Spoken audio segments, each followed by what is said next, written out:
TPC পরীক্ষায় ককবরকের Roman হরফ বিতর্ককে কেন্দ্র করে রাজ্য রাজনীতি ক্রমে উত্তাল হয়ে উঠছে। কিন্তু এরই মধ্যে তীব্রমত দলের ছাত্র সংগঠন আজ থেকে অনির্দিষ্টকালের জন্য রেল এবং সড়ক অবরোধের আহ্বান জানিয়েছে এবং এই অবরোধ কর্মসূচিকে কেন্দ্র করে ইতিমধ্যেই সারা রাজ্যে এক ত্রাসের পরিবেশ সৃষ্টি হয়েছে।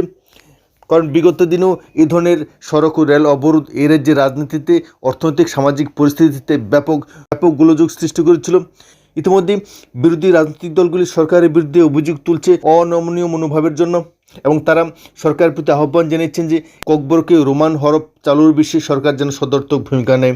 কিন্তু ইতিমধ্যে তীব্রমত দলের ছাত্র সংগঠনের তরফ থেকে স্পষ্টভাবে জানিয়ে দেওয়া হয়েছে যে তাদের এই আন্দোলন অবশ্যই চলবে যতদিন পর্যন্ত না সরকার নথি স্বীকার করে, যতদিন পর্যন্ত সরকার এই রোমান বিতর্ক নিয়ে সমস্ত ধরনের সমস্যার সমাধান না করে। তীব্রমত দলের ছাত্র সংগঠনের নেতৃত্বরা স্পষ্টভাবে সাংবাদিক সম্মেলনে যে সমস্ত বক্তব্য রেখেছেন তা অত্যন্ত তাৎপর্যপূর্ণ। কি বলছেন তীব্রমত দলের ছাত্র সংগঠনের নেতৃত্বরা, শুনুন তাহলে। Indefinite strike from tomorrow. On behalf of TSF, আমরা কালকে থেকে indefinite strike we declare. There is a message to all the people of the state. I will appeal all the people to participate in the movement. Let it be of all community, all tribe, students. I will appeal you all, especially the public schools.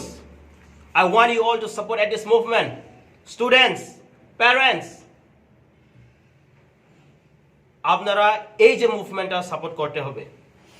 This is a movement for our students' future. We are not against anyone. So we TSF, we support DTISF road blockades, but we TSF also call indefinite strike from tomorrow. That is our today press meet.